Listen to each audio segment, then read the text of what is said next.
اس نے کہا میں اس لیے مسکرا رہی ہوں کہ کچھ سوچ رہی ہوں۔ حمید الدین نے پوچھا کیا سوچ رہی ہے؟ میں تکلیف دینے کے لیے مار رہا ہوں اور تم مسکرا رہی ہے، اور کہہ رہی ہے تکلیف ہو رہی ہے پھر بھی مسکرا رہی ہے۔ کہاں دیکھ یہ خون کے قطرے دیکھ، یہ زمین پر ٹپکنے والا لہو دیکھ، میری پیٹھ جو چھل چکی ہے، کھال پھٹ گئی دیکھ، تکلیف نہیں ہو رہی تو یہ سب کیسے ہوا؟ لیکن اس کے باوجود میں کچھ اور سوچ کے ہنس رہی ہوں۔ ابو الحاکم حمید الدین نے پوچھا وہی تو میں سننا چاہتا ہوں، کیا سوچ کے ہنس رہی ہے؟ اس نے کہا میں یہ سوچ کر ہنس رہی ہوں کہ تھوڑی دیر تیرے بستر پر لیٹ گئی تو تیری عدالت میں مجھے یہ سزا ملی، تھوڑی دیر میں تیرے بستر پر سو گئی، تھوڑی دیر میں نے آرام کر لیا تو تیری عدالت میں مجھے یہ سزا ملی۔ میں تیرے بارے میں سوچ رہی ہوں کہ تو پوری زندگی عیش و آرام میں رہا ہے، تو پوری زندگی آرام سے سوتا ہے، تجھے تو کبھی تکلیف ہی نہیں ہوتی۔ جب تھوڑی دیر سونے میں تیری عدالت میں یہ تکلیف ہے، جب تھوڑی دیر آرام کرنے کی اور آرام سے سونے کی تیری عدالت میں یہ سزا ہے، تو اللہ کی عدالت میں اس آدمی کی سزا کیا ہوگی جو پوری زندگی عیش و آرام میں سوتا ہے، جس کو کبھی کوئی تکلیف نہیں پہنچتی، اس کی سزا اللہ کی عدالت میں کیا ہوگی؟ میں تیرے بارے میں سوچ رہی ہوں کہ اللہ کی عدالت میں تیری سزا کیا ہوگی۔ حمید الدین ابو الحاکم نے وہ کوڑا زمین پر پھینکا، اس لونڈی سے کہا جا میں نے تجھے آزاد کر دیا، جا آج کے بعد تو میری غلامی سے، میری لونڈیت سے نکل گئی، میں نے تجھے آزاد کر دیا، جا تجھے جہاں جانا ہو، آج کے بعد تو میری لونڈی نہیں۔ اور اس کے بعد میں حکومت چھوڑی، حکمرانی کو خیر آباد کہہ دیا، استعفیٰ دے دیا اور علماء کی صحبت میں چلا گیا، بہت بڑا داعی بن گیا، بہت بڑا مبلغ بن گیا، لوگوں کو دعوت و تبلیغ کا فریضہ انجام دینے لگا، لوگوں کو اللہ اور اس کے رسول کی باتیں بتانے لگا۔ اور ابو الحاکم حمید الدین کا انتقال جب ہوا تو وہ گمنامی کی موت مرا، آج تک پتہ نہیں چلا کہ ابو الحاکم کو حمید الدین کو دفن کہاں کیا گیا۔ پھر اس نے شہرت چھوڑ دی، نام کے لیے جینا چھوڑ دیا اور دعوت و تبلیغ کا فریضہ انجام دینا شروع کر دیا، اور پوری زندگی پھر گمنامی کی زندگی جیا۔ اس پورے واقعے کو بتانے کا مقصد میرا صرف یہ ہے کہ کوئی لمبی چوڑی تقریر نہیں ہوئی تھی، بہت زیادہ اس کے سامنے باتیں نہیں رکھی گئی تھی، صرف اس لونڈی نے اتنا کہا تھا کہ اگر تھوڑی دیر آرام کرنے کی سزا تیری عدالت میں میری یہ ہے تو تیری سزا اللہ کی عدالت میں کیا ہوگی جو پوری زندگی عیش و آرام کے ساتھ رہا۔ اتنی سی بات ابو الحاکم کو حمید الدین کو اثر کر جاتی ہے اور وہ نیک بن جاتا ہے، متقی بن جاتا ہے، پرہیزگار بن جاتا ہے، اور اس نے اپنی زندگی کے اندر ایک انقلاب پیدا کر لیا ہے اور گمنامی کی زندگی جیتا ہے، اور کب مرتا ہے پتہ نہیں چلتا۔ فطرت میں زندگی ہو تو ایک جملہ کافی ہے، اور فطرت میں زندگی نہ ہو تو پوری زندگی چیختے رہو، چلاتے رہو۔ بتایا نا کل بتایا تھا نا ابو طالب کا واقعہ، اللہ کے رسول پوری زندگی کہتے رہے چچا کلمہ پڑھ لو، اور آخری وقت بھی کہا قل یا عمی لا الہ الا اللہ فی اذنی، اے میرے چچا میرے کان میں کہہ دو لا الہ الا اللہ۔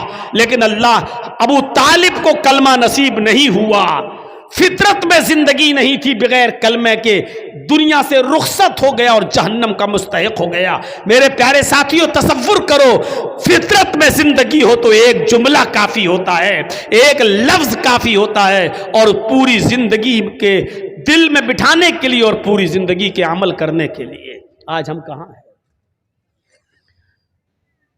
ہمارے پاس کہاں ہیں نیکیاں؟ ہے کوئی محاسبہ کرتا اپنی نیکیوں کا؟ چھوٹی سے چھوٹی نیکی کو بھی حقیر مت سمجھو، چھوٹی سے چھوٹی نیکی کو بھی حقیر مت سمجھو۔ قرآن پڑھیے، اللہ رب العالمین فرماتا ہے فَمَن يَعْمَلْ مِثْقَالَ ذَرَّةٍ خَيْرًا يَرَهُ وَمَن يَعْمَلْ مِثْقَالَ ذَرَّةٍ شَرًّا يَرَهُ۔ اگر ذرہ برابر بھی نیکی کرو گے تو اس کو بھی تم اپنے رب کے نام اپنے نام اعمال میں دیکھ لو گے، ذرہ برابر بھی برائی کرو گے تو اس کو بھی تم اپنے نام اعمال میں دیکھ لو گے۔ چھوٹی سے چھوٹی نیکی کو بھی حقیر مت سمجھو، اس میں کیا ہو جائے گا۔ کل میں نے بتایا تھا نا، چھوٹی سے چھوٹی نیکی، راستے سے گزر رہے ہیں، پتھر پڑا ہٹا دو، کانٹا پڑا ہٹا دو، یہ نہ سمجھو یار یہ کوئی نیکی ہے۔ چھوٹی سے چھوٹی نیکی کو بھی حقیر مت سمجھو۔ اللہ کے رسول ایک مرتبہ خطبہ دے رہے ہیں اور عورتوں کو مخاطب کر کے کہہ رہے ہیں، یا معاشر النساء، اے عورتوں کی جماعت، اے مستورات، اے عورتوں، تم اپنے گھر میں، تم اپنے گھر کے پڑوس میں رہنے والی کسی پڑوسن کو صدقہ اور خیرات کرنے میں کبھی حقارت محسوس مت کرنا۔ تم اپنے گھر کے پڑوس میں رہنے والی پڑوسن کو صدقہ اور خیرات کرو، اگرچہ کچھ بھی دینے کے لیے نہ ہو تو ایک بکری کا کھر ہی دے دیا کرو۔ بکری کا کھر ہی کیوں نہ ہو، بکری کا کھر، بکری جس سے چلتی ہے، یہ پیروں کا یہ نچلے والا حصے کو کھر کہا جاتا ہے نا، یہ عرب کے اندر سب سے گھٹیا چیز مانی جاتی تھی، سب سے کمتر چیز سمجھی جاتی تھی۔ تو اللہ کے نبی صلی اللہ علیہ وسلم کہہ رہے ہیں کہ آئے عورتوں، اپنے پڑوسن کو صدقہ اور خیرات کرو، اگرچہ بکری کا کھر ہی کیوں نہ ہو، بکری کا کھر بھی تمہیں دینا پڑے تو دے دو، صدقہ اور خیرات کرو، دو تم ان کو، صدقہ اور خیرات کرو، اس نیکی کو حقیر مت سمجھو۔ آئیے اور ایک اور روایت کی طرف میں تمہیں لے کے چلتا ہوں، بخاری کی روایت ہے، اللہ کے نبی صلی اللہ علیہ وسلم فرماتے ہیں، فاتقوا النار ولو بشق تمرہ، ولو بشق تمرہ پر غور کرو، فاتقوا النار، لوگوں تم اپنے آپ کو جہنم سے بچاؤ، اپنے آپ کو جہنم سے بچاؤ، آگ سے بچاؤ، دوزخ سے بچاؤ۔ کیسے بچاؤ؟ وَلَوْ بِشِقِّ تَمْرَةٍ، اگرچہ تمہیں کھجور کا ٹکڑا ہی دینا پڑے، اس کو بھی اللہ کے راہ میں صدقہ و خیرات کرو۔ کھجور تو بڑا ہو گیا، یہ کھجور ہے، یہ کھجور نہیں ہے تمہارے پاس، آدھا کھجور ہے یا اس کا ایک ٹکڑا ہے تمہارے پاس، چوتھائی حصہ، 1/4 ڈیٹ، 1/4 کھجور، ایک کھجور کا بھی چوتھائی حصہ ہے آپ کے پاس۔ اللہ کے نبی کہہ رہے ہیں کہ اگر وہ بھی تمہارے گھر پہ رکھا ہے، فاضل ہے، تو ولو بشق تمرہ، تو وہ بھی کسی نہ کسی غریب کو یا غریب کے بچے کو دے دو، کھلا دو اس کو، اپنے آپ کو جہنم سے بچاؤ۔ کھجور کے ٹکڑے کی حیثیت کیا ہے؟ کوئی آدمی کھجور کا ٹکڑا دے گا؟ پورا کھجور دے دے گا؟ اللہ کے نبی کہہ رہے ہیں کھجور تو چھوڑو، ولو بشق تمرہ، اگر تمہارے پاس کھجور کا ٹکڑا ہی ہو تو اس کو بھی دے دو۔ یعنی اس نیکی کو بھی حقیر مت سمجھو، ارے یار کیا ہے میرے پاس، یہ اس کا کیا ہو جائے گا، ایک کھجور کا ٹکڑا دیں گے تو اس کا کیا پیٹ بھر جائے گا بیچارے گا، کیا بھرے گا؟ نہیں، اللہ کے نبی اکسا رہے ہیں، ابھار رہے ہیں، اگر تمہارے پاس کھجور کا ٹکڑا ہو تو تم اس کو بھی صدقہ و خیرات کر کے اپنے آپ کو جہنم سے بچاؤ۔ فاتقوا النار ولو بشق تمرہ، اپنے آپ کو دوزخ سے، جہنم سے بچاؤ، اگرچہ تمہارے پاس کھجور کا ٹکڑا ہی کیوں نہ ہو، صدقہ و خیرات کرنے کے لیے کرو۔ وہ حدیث یاد ہے نا، بخاری کی، حضرت عائشہ فرماتی ہے کہ میرے پاس ایک مانگنے والی آئی، جاتنی سائلہ، میرے پاس مانگنے والی آئی، ومعہا صبیان، اس کے ساتھ 2 چھوٹے چھوٹے بچے تھے، مانگنے لگی، میرے پاس ایک کھجور تھی، میں نے وہ کھجور لا کر اس عورت کو دے دیا، اس کھجور نے اس کے 2 ٹکڑے کر دیے، ایک ٹکڑا اس بچے کو دے دیا، ایک ٹکڑا اس بچے کو دے دیا، ایک ٹکڑا اس بچے کو دے دیا، ایک ٹکڑا اس بچے کو دے دیا، اور اپنا خود نہیں کھایا، ان دونوں بچوں نے آدھی آدھی کھجور کھا لی اور چلی گئی وہ عورت اپنے بچے کو لے کر، بچوں کو۔ اللہ کے نبی صلی اللہ علیہ وسلم جب گھر میں آئے تو حضرت عائشہ نے پورا منظر بیان فرمایا، تو اللہ کے نبی صلی اللہ علیہ وسلم نے فرمایا وجبت علیہ الجنہ، عائشہ جو عورت اپنے بچوں کے کھانے پینے کی آزمائش میں مبتلا کر دی گئی، جو اپنے بچوں کی پرورش میں آزمائی گئی اور اس آزمائش میں پوری اترتی ہے، اس عورت کے اوپر جنت واجب ہے۔ یعنی اس عورت نے خود بھوکا رہ کر اپنے بچوں کو آدھی آدھی کھجور دے دی، اپنے بچوں کو ٹکڑے دے دیے کھجور کے، خود بھوکی رہ گئی، اللہ تعالیٰ نے اس عورت پر جنت واجب کر دی، یعنی اس عورت کے اوپر جنت فرض ہو گئی، جنت واجب ہو گئی۔ غور کیجئے، کھجور کا ایک کھجور تھی، حضرت عائشہ نے وہی دے دی۔ اب آپ کہو گے ایک کھجور میں کیا ہوتا ہے، نہ عورت کا پیٹ بھرا نہ بچوں کا، لیکن حضرت عائشہ نے ایک کھجور تھی وہی دے دی۔ مسلم شریف کی حدیث میں 3 کھجوروں کا ذکر ہے، ایک کھجور اس عورت، 3 کھجور حضرت عائشہ نے اس عورت کو دے دی، اس عورت نے ایک کھجور اس بچے کو دے دی، ایک کھجور اس بچے کو دے دی، اور ایک کھجور اپنے کھانے کے لیے رکھ لی، بچوں نے اپنی اپنی کھجوریں کھا لی، اور ماں جب کھجور کھانے لگی تو بچے اپنی ماں کے کھجور پر جھپٹ پڑے، ماں کو رحم آ گیا، ماں نے دیکھا کہ بیٹوں نے، میرے بچوں نے اپنی اپنی کھجوریں کھا لی، لیکن ابھی بھوکے، تو ماں نے اپنی کھجور نہیں کھائی بلکہ اس کھجور کے 2 ٹکڑے کر کے آدھی اس کو دے دی، آدھی اس کو دے دی، اور ان بچوں نے یہ آدھی آدھی کھجور بھی کھا لی اور ماں نے خود کچھ نہیں کھایا۔ جب حضرت عائشہ نے یہ منظر اللہ کے نبی کو بتایا تو اللہ کے نبی کی آنکھوں میں آنسو آ گئے اور روتے ہوئے فرمایا وجبت علیہ الجنہ، اس عورت نے اپنے اوپر جنت واجب کر لی۔ کسی بھی نیکی کو حقیر مت سمجھو، چھوٹی سے چھوٹی نیکی کو بھی حقیر مت سمجھو۔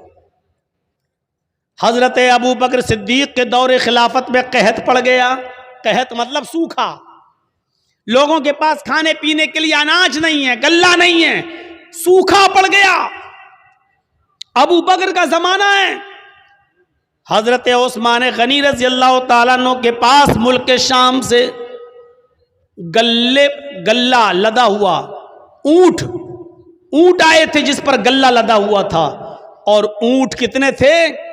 1000 اونٹ، 100 نہیں، 10 20 نہیں، 100 200 نہیں، 1000 اونٹ تھا جس پر اناج لدا ہوا تھا، غلہ لدا ہوا تھا۔ جب مدینے کے تاجروں کو پتہ چلا کہ اب عثمان غنی کے پاس 1000 اونٹ ہے غلے سے لدے ہوئے، تو ان کے پاس آئے اور کہنے لگے اے عثمان، کیا ان غلے کو بیچو گے؟ حضرت عثمان نے کہا مجھے پروفٹ کیا دو گے، نفع کیا دو گے؟ فرمایا آپ کے 10 روپے کا مال ہم 12 روپے میں لینے کے لیے تیار ہیں، 10 درہم کا مال 12 درہم میں لینے کے لیے تیار ہیں۔ حضرت عثمان نے فرمایا پھر چھوڑو، مجھے اس سے بھی زیادہ پروفٹ مل رہی ہے۔ کہا کہ اچھا 13 لے لو، آپ کا ہر 10 درہم کے مال پر 13 درہم ہم سے لے لو، ہم اس کو بیچیں گے جتنا چاہیں گے، قحط پڑا ہوا ہے، سوکھا پڑا ہوا ہے، ہمارا مال تو بکی جائے گا، آپ 10 کے درہم پر 13 درہم لے لو۔ حضرت عثمان کہتے ہیں مجھے اس سے بھی زیادہ مل رہا ہے، اور لاسٹ میں بولی لگتی ہے اے عثمان ہم 10 کا مال 15 درہم میں لینے کے لیے تیار ہیں۔ حضرت عثمان کہتے رہنے دو، 10 درہم پر تم 15 درہم دو گے، لیکن مجھے اس سے بھی زیادہ پروفٹ مل رہی ہے۔ تب تمام لوگ اٹھ گئے، جتنے بھی بزنس مین تھے وہ اٹھ گئے اور کہنے لگے عثمان اگر اس سے زیادہ تمہیں مل رہا ہے تو اسی کو دے دو، ہم لوگ چل رہے ہیں، ہم لوگ جا رہے ہیں۔ جب وہ جانے لگے جتنے بزنس مین تھے تو پلٹ کر کہنے لگے عثمان ہم جا تو رہے ہیں، ہمیں اب نہیں چاہیے، 10 کا مال ہم 15 میں لینے کے لیے تیار ہیں، اس سے زیادہ ہم نہیں دے سکتے، اور آپ کہہ رہے ہیں اس سے بھی زیادہ ہمیں مل رہا ہے۔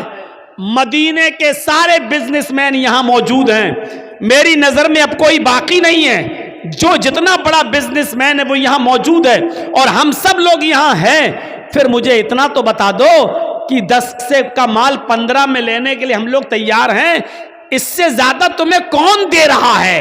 سارے بزنس مین تو یہاں موجود ہیں، پھر تمہیں 10 کا مال 15 سے زیادہ لینے میں کون تیار ہے تمہارا؟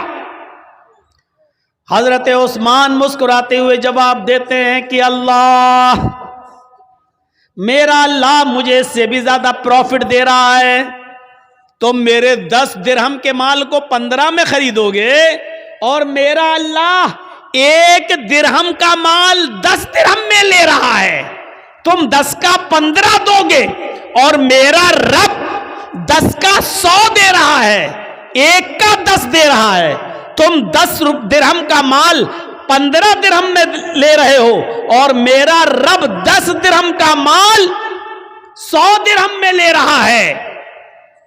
یعنی ہم یہ سارا کا سارا مال 1000 گلے سے لدے ہوئے ان اونٹوں پر، جو مال لدا ہوا، گلہ لدا ہوا ان اونٹوں پر، ہم یہ سارا کا سارا صدقہ کریں گے، خیرات کریں گے، اللہ کی راہ میں خرچ کر دیں گے، غریبوں اور مسکینوں تک پہنچائیں گے، اور میرا رب 1 درہم کا مال کا ثواب مجھے 10 گنا دے گا، 10 گنا دے گا، یعنی 10 درہم کا ثواب ہمیں 100 درہم کے برابر دے گا۔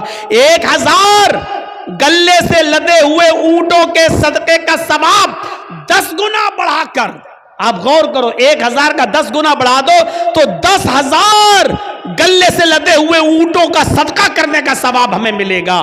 اس لیے آپ جائیے، ہمیں آپ کو مال نہیں بیچنا ہے۔ میں نے کہا چھوٹی سے چھوٹی نیکی کو بھی حقیر مت سمجھو۔ دیکھو حضرت عثمان غنی کو 10 کا 15 مل رہا تھا، لیکن اس کے باوجود غریبوں میں اور مسکینوں میں سارا کا سارا مال لٹا دیا، خرچ کر دیا، فی سبیل اللہ دے دیا۔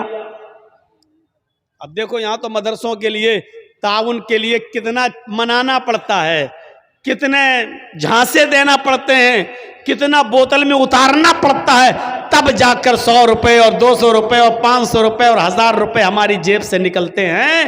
حضرت عثمان غنی کی سخاوت سے سیکھو۔ 1000 گلے سے لدے ہوئے اونٹ، یہ بھی نہیں کہا چلو 1 اونٹ کا مال ہم خرچ کر دیتے ہیں اللہ کی راہ میں، نہیں، پورا کا پورا 1000 اونٹ گلے سے لدے ہوئے سب کا سب خرچ کر دیا، اور سب کا سب صدقہ و خیرات کر دیا۔ یہ جذبہ تھا، یہ جذبہ تھا حضرت عثمان غنی کا۔ چھوٹی سے چھوٹی نیکی کو بھی حقیر مت سمجھو۔ حضرت ابوبکر صدیق کے دور خلافت میں، حضرت ابوبکر صدیق کے دور خلافت میں حضرت عمر کا معمول یہ تھا کہ رات میں اٹھتے، سنیے، رات میں اٹھتے اور تہجد کی نماز پڑھنے کے بعد فجر کی نماز سے پہلے، فجر کی نماز سے پہلے تہجد کی نماز پڑھنے کے بعد وہ رات میں نکل جاتے اور ایک بوڑھی عورت کے گھر پہ جاتے، اس کے برتن صاف کر دیتے، اس کے کپڑے دھل دیتے اور اس کے گھر میں جھاڑو لگا دیا کرتے تھے۔ کسی نیکی کو حقیر مت سمجھو۔ حضرت عمر فاروق کا معمول دیکھیے گا، کیا کر رہے ہیں؟ تہجد کی نماز پڑھی فجر کی نماز سے پہلے اور پھر چلے گئے، ایک بوڑھی عورت کے گھر گئے، اس کے برتن مانج دیے، اس کے کپڑے دھل دیے اور اس کے گھر میں جھاڑو لگا دیے۔ یہ ان کا معمول تھا، روزانہ یہ کام کیا کرتے تھے۔ ایک دن تہجد کی نماز پڑھ کے فجر کی نماز سے پہلے پہنچے، گھر میں جب گھسے تو کیا دیکھتے ہیں؟ برتن صاف ہیں۔ کپڑے دھلنا چاہا بوڑھی عورت کے، کیا دیکھ رہے ہیں؟ کپڑے دھلے ہوئے پڑے ہوئے ہیں۔ جھاڑو لی کہ جھاڑو سے گھر صاف کر دے تو کیا دیکھتے ہیں؟ گھر میں جھاڑو لگ چکی ہے۔ پوچھا ماں کون تھا؟ یہ آج گھر میں صفائی کیسے ہو گئی؟ کہا بیٹے میں کیا جانوں، میں تو آنکھوں سے اندھی ہوں، نابینا ہوں، مجھے کیا معلوم، میں تو سمجھی کہ تم ہی آئے ہو، برتن تم مانج رہے ہو، جھاڑو تم لگا رہے ہو، کپڑے تم دھل رہے ہو۔ کہا ماں میں نہیں تھا۔ کہا بیٹا مجھے نہیں معلوم پھر کون تھا۔ حضرت عمر فاروق دوسرے دن بھی یہی ٹائم پر آئے تو کیا دیکھتے ہیں؟ دوسرے دن بھی برتن مانجے جا چکے ہیں۔ کیا دیکھتے ہیں کہ دوسرے دن بھی برتن مانج کر ختم ہو، برتن مانجے جا چکے ہیں، جھاڑو لگ چکی ہے، کپڑے دھلے ہوئے ہیں۔ حضرت عمر سمجھ گئے، عمر کوئی ہے جو تم سے پہلے آتا ہے، کپڑے دھل جاتا ہے، برتن صاف کر جاتا ہے، جھاڑو لگا جاتا، کوئی ہے جو تم سے پہلے بھی یہ کام کر جاتا ہے۔ پتہ لگانا چاہیے کہ کون ہے۔ اب حضرت عمر جاسوسی کرنے لگے، چپکے سے دیکھیں کہ کون ہے۔ تو تہجد کی نماز پڑھ کے آئے اور چپکے سے چھپ گئے ایک درخت کی آڑ میں کیا دیکھتے ہیں کہ ایک شخص اپنا چہرہ چھپایا ہوا چادر سے آتا ہے رات کے اندھیرے میں اور اسی بوڑھی عورت کے گھر میں چلا جاتا ہے، برتن مانجتا ہے، جھاڑو لگاتا ہے، کپڑے صاف کرتا ہے، اور اس کے بعد میں جب وہاں سے نکلتا ہے تو جیسے وہ گھر سے نکلتا ہے حضرت عمر فاروق نے اس کو پکڑ لیا، رکیے، اپنا چہرہ کھولیے تو کون ہیں آپ؟ یہ میرا کام آپ کیسے کر رہے ہیں؟ اب اس نے کہا یہ میرا تیرا کیا لایا ہے، تم پہلے آ جاؤ، تم کر لو، ہم پہلے آ جائیں، ہم کر لیں، چہرہ نہیں دکھا سکتا۔ حضرت عمر نے کہا تمہیں اللہ کا واسطہ چہرہ کھولو، میں دیکھنا چاہتا ہوں کہ مجھ سے بھی پہلے یہ کام کون کرنے آتا ہے۔ جب اللہ کا واسطہ دیا اور جب چہرہ کھولا تو کیا دیکھتے ہیں کہ وہ کوئی اور نہیں، حضرت ابو بکر صدیق رضی اللہ تعالیٰ عنہ خلیفہ ہیں۔ ارے آج آپ کے علاقے کا چیف منسٹر کسی غریب کے کپڑے کیا دھلے گا؟ آپ کے یہاں کا معمولی مکھیا اور سرپنچ بھی، آپ کے علاقے کا معمولی مکھیا اور معمولی سرپنچ بھی کسی غریب کے، کسی بوڑھی عورت کے کپڑے اپنے ہاتھ سے نہیں دھل سکتا ہے۔ حضرت ابو بکر صدیق رضی اللہ تعالیٰ عنہ خلیفۃ المسلمین ہیں، خلیفۃ المومنین ہیں، اور کیا حضرت عمر دیکھتے ہیں کہ کون کپڑے صاف کر رہا ہے؟ ابو بکر صدیق۔ کون ہے ابو بکر صدیق جو برتن مانج رہے ہیں؟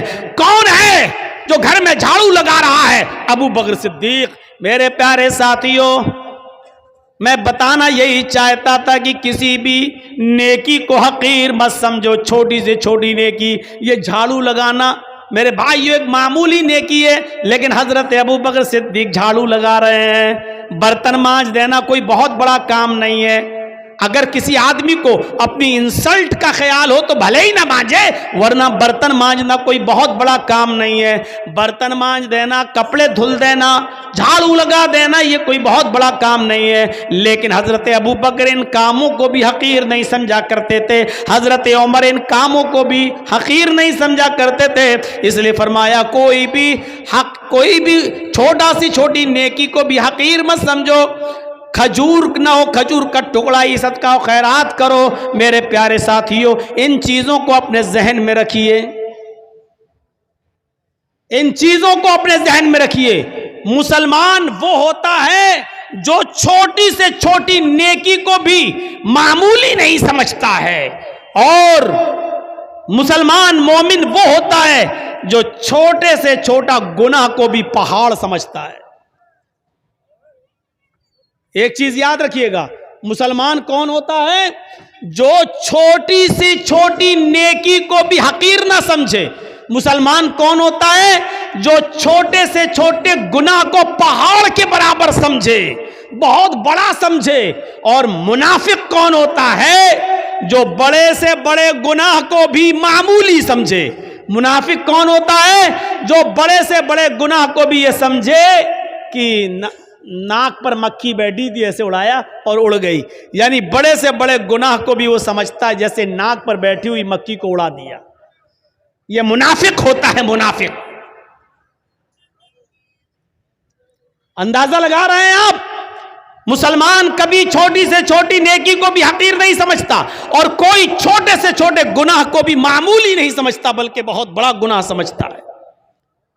صحابہ کرام فرماتے ہیں، اے لوگوں جن گناہوں کو تم معمولی سمجھ کر جاتے ہو، ہم اللہ کے نبی کے زمانے میں، ہم رسول اللہ صلی اللہ علیہ وسلم کے زمانے میں، ہم چھوٹے سے چھوٹے اور معمولی سے معمولی گناہ کو بھی پہاڑ کے برابر سمجھا کرتے تھے، پہاڑ کے برابر جانا کرتے تھے۔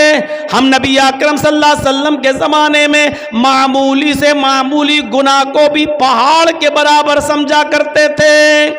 اور مسلمان کی پہچان یہ ہے کہ اس کے سامنے ایک راستہ مصیبت کا ہو اور دوسرا راستہ معصیت، گناہ اور نافرمانی کا ہو۔ ایک راستہ تو ہو مصیبت کا، پریشانی کا، اور دوسرا راستہ ہو گناہ کا، تو مسلمان وہ ہوتا ہے جو مصیبت کے راستے کو اختیار کر لیتا ہے لیکن گناہ کے راستے کو اختیار نہیں کرتا۔ اب میں مثال دوں گا، ذرا سنیے گا میرے پیارے ساتھیوں۔ مسلمان وہ ہوتا ہے جس کے سامنے اگر دو راستے آ جائیں، ایک طرف پریشانی کا راستہ، مصیبت کا راستہ، اور دوسری طرف گناہ کا راستہ. کوئی کام کرنے میں پریشانی ہے اور اس کام کو نہ کرنے میں عیش و آرام ہے، عیش و آرام ہے لیکن گناہ ہے، تو مسلمان وہ ہوتا ہے جو پریشانی اور مصیبت کا راستہ اختیار کرتا ہے. حضرت یوسف علیہ السلام کو دیکھیے، چھوٹے ہیں، بچے ہیں، اور ان کے بھائیوں نے برگلا لیا اپنے ماں باپ کو، اپنے باپ یعقوب علیہ السلام کو بہکا لیا. اے ہمارے ابو، ہم یوسف کو اپنے ساتھ لے جاتے ہیں جنگل میں، ہمارے ساتھ کھائے گا، پیے گا، کھیلے گا، دوڑے گا. آپ یوسف کو اپنے پاس رکھتے ہیں ہر وقت، ہمارے ساتھ بھی تو اس کو مار بھیجیے، ذرا سیر و تفریح کرے، چلے پھرے، گھومے، ٹہل کر دیکھے. اور باپ نے بہت منع کیا لیکن بیٹوں نے منا لیا، اور باپ نے حضرت یوسف علیہ السلام کو بھائیوں کے ساتھ، بیٹوں کے دوسرے بیٹوں کے ساتھ بھیج دیا کہ جاؤ، لے جاؤ، لیکن یاد رکھنا، خیال رکھنا یوسف کا، چھوٹا بچہ ہے. دیکھو، اور جب یہ لوگ جنگل کے اندر پہنچ جاتے ہیں تو اب صلاح و مشورہ کرتے ہیں کہ یوسف کو کیا کریں. پھر ایک حتمی فیصلہ کرتے ہیں کہ مارنا ٹھیک نہیں ہے، قتل کرنا ٹھیک نہیں ہے. یوسف کو ہم ایک ویران کنویں میں ڈال دیتے ہیں، یوسف کو ہم ایک اندھے کنویں میں پھینک دیتے ہیں. کوئی آئے گا اور اٹھا کر یوسف علیہ السلام یوسف کو لے جائے گا، پھر وہ اپنے یہاں پالے گا، پوسے گا، بڑا کرے گا. ہمیں کیا مطلب، ہم سے تو ایک مصیبت ٹل جائے گی. ہمارے والدین، ہمارے ماں باپ، ہمارے باپ یعقوب یوسف سے محبت کرتے ہیں، اور وہ جگہ ہمیں اپنے دل میں نہیں دیتے جو یوسف کا مقام ہے. پھر ان لوگوں نے عزم مصمم کر لیا اور یوسف علیہ السلام کو ایک کنویں کے اندر پھینک دیا، کنویں میں ڈال دیا، اور روتے ہوئے اپنے گھر آتے ہیں. ایک یوسف علیہ السلام کی قمیض اتار لی، ان کا کرتا اتار لیا، اور ایک بکری کو ذبح کر کے بکری کا جھوٹا خون، بکری کا خون اس قمیض میں لگا کر لے آئے. اور جب اپنے گھر پہ آتے ہیں تو اپنے ابا سے کہتے ہیں، یعقوب علیہ السلام سے کہتے ہیں، یا آبانا، آئے ہمارے ابو جان، انا ذهبنا نستبق وتركنا يوسف عند متاعنا فاكله الذئب. اے ابو جان، ہم یوسف علیہ السلام کو لے گئے اور ہم کھیل کود میں لگ گئے.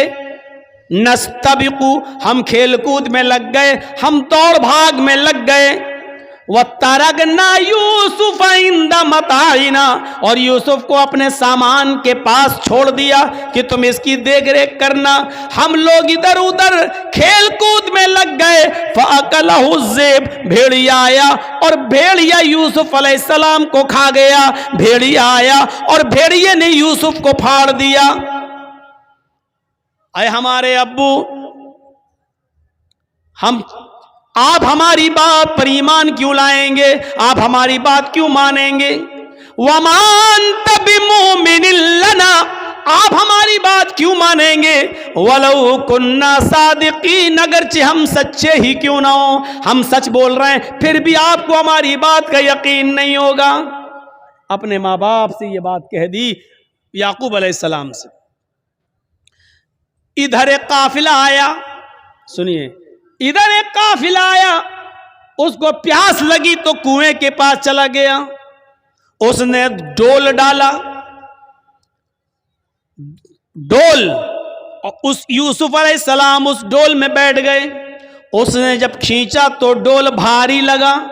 اس نے جھانک کر دیکھا تو ایک جو چھوٹا بچہ پڑا ہوا ہے یوسف. اس نے قافلے والوں کو خوشخبری سنائی، یا بشرا ھذا غلام، اے قافلے والوں خوشخبری سنو، یہ تو ایک بچہ پڑا ہے، یہاں تو ایک لڑکا پڑا ہوا ہے، بچہ، بڑا خوبصورت بچہ یہاں کنویں میں پڑا ہوا ہے. نکالا, مصر کے بازار میں لے گئے اور وہاں اس بچے کو بیچ دیا گیا. اور جانتے ہو اتنا خوبصورت بچہ یوسف علیہ السلام جن کی خوبصورتی کا ذکر قرآن میں موجود, لیکن اس خوبصورت بچے کی قیمت بھی کیا لگی مصر کے بازار میں جانتے ہو؟ ان کو پیسہ چاہیے تھا. کہتے ہیں کہ کوئی چوری کا مال ہو یا ایسا کوئی مال ہو تو آدمی جلدی ہٹاتا ہے. کبھی کبھی 20,000 کا موبائل 2,000 میں دے کے چلا جاتا ہے کہ جلدی ہٹے, جلدی سے نکلے, اور پکڑا جائے تو دوسرا پکڑا جائے, ہم نہ پکڑے جائیں.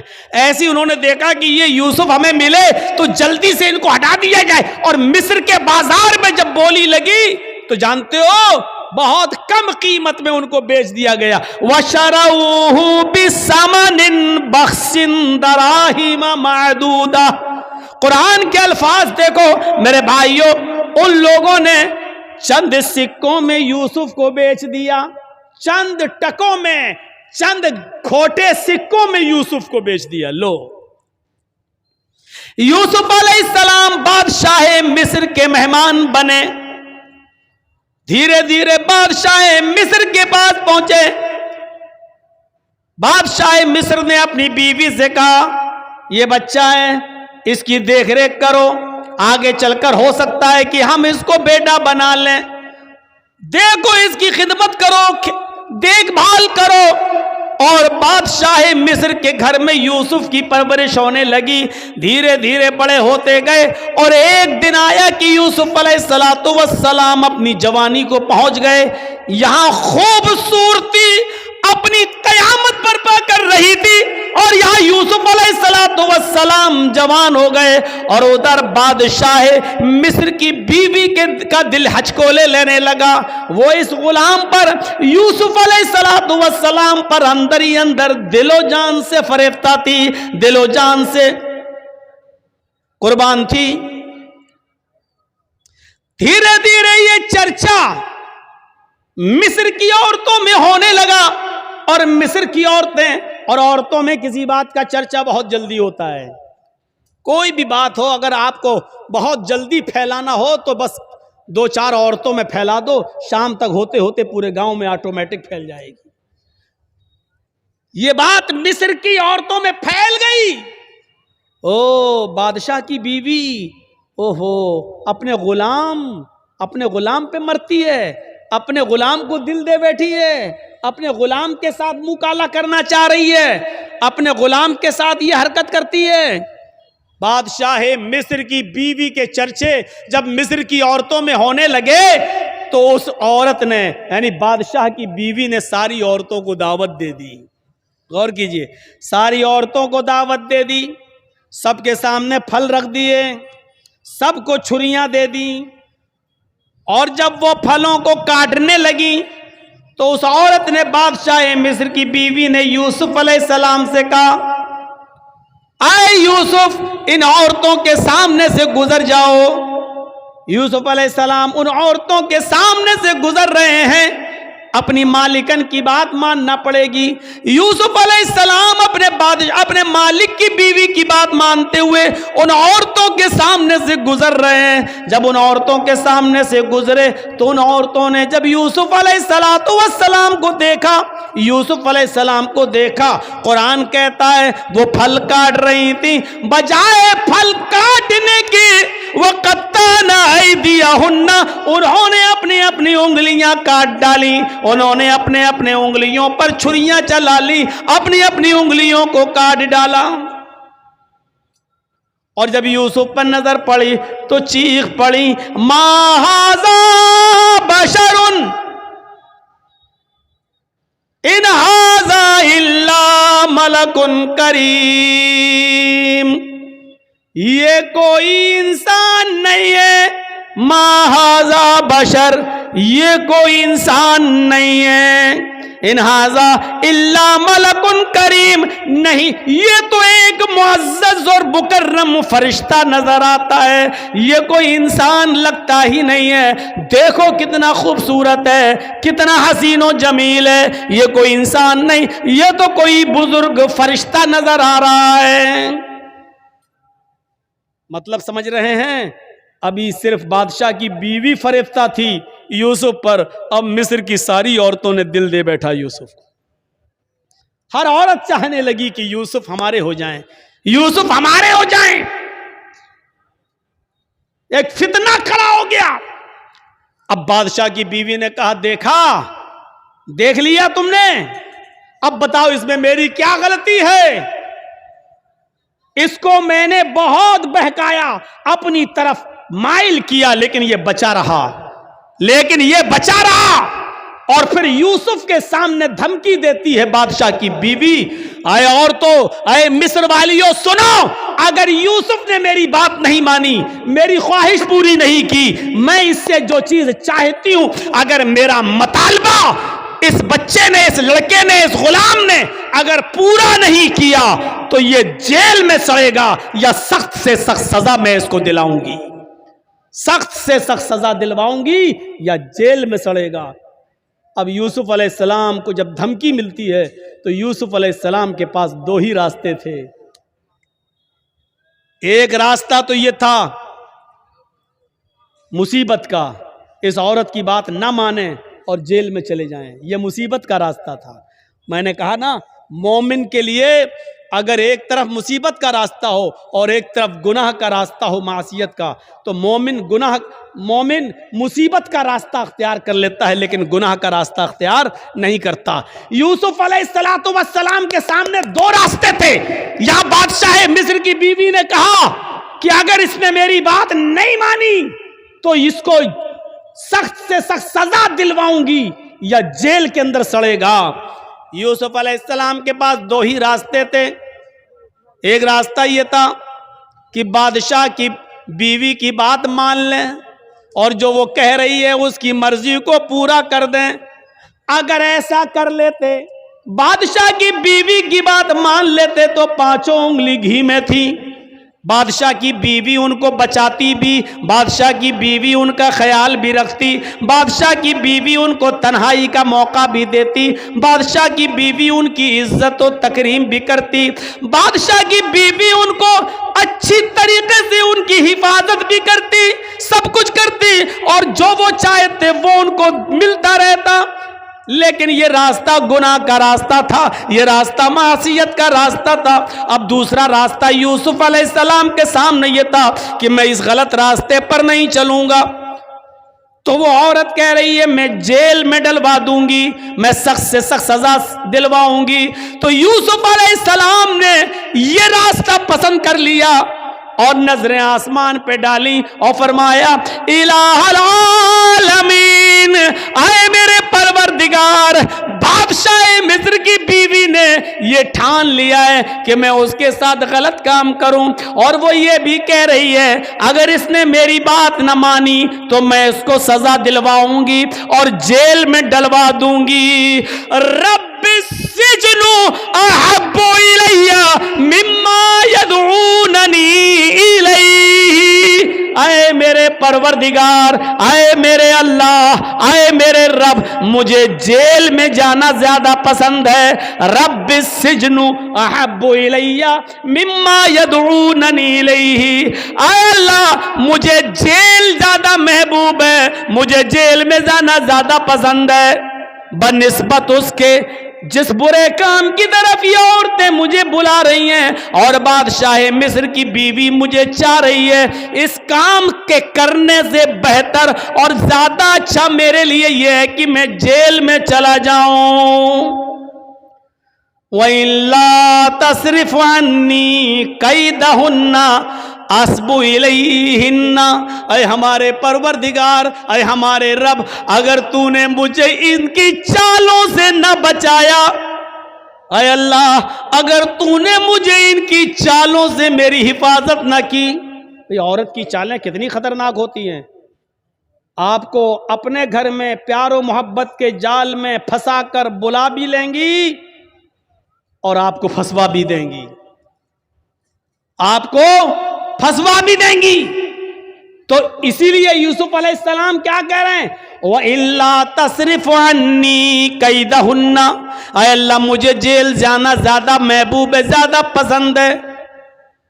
بنسبت اس کے جس برے کام کی طرف یہ مجھے بلا رہی ہیں، آئے اللہ اگر تو نے مجھے ان کی چالوں سے محفوظ نہ کیا، اگر تو نے مجھے ان کی چالوں سے نہ بچایا، اسبو الیہن، تو میں بھی ان کی طرف جھک جاؤں گا، میں بھی ان کی طرف مائل ہو جاؤں گا، میں بھی ان کے ساتھ غلط کام کر بیٹھوں گا، وَأَكُن مِّنَ الْجَاهِلِينَ، اور میں جاہلوں میں نادانوں میں سے ہو جاؤں گا۔ اے اللہ میں جاہلوں اور نادانوں میں سے ہو جاؤں گا، اس لیے اے اللہ مجھے ان کے شر و فتن سے اور ان کی چالوں سے تو میری حفاظت فرما۔ اس واقعے کی روشنی میں جو قرآن کی آیت سے میں نے ثابت کیا ہے، کیا پتہ چلتا ہے میرے بھائیوں کہ مومن وہ ہوتا ہے کہ جس کے سامنے ایک طرف مصیبت کا راستہ ہو اور ایک طرف گناہ کا راستہ ہو، تو وہ مصیبت کو اٹھانا اور پریشانی کو مول لینا یہ زیادہ بہتر سمجھتا ہے، لیکن گناہ کو اختیار نہیں کرتا ہے۔ یہ مومن کی نشانی ہے۔ ہمارے اور آپ کے پاس یہ نشانیاں ہیں؟ کیا ہم مومن ہیں؟ کیا ہم ایسا کرتے ہیں؟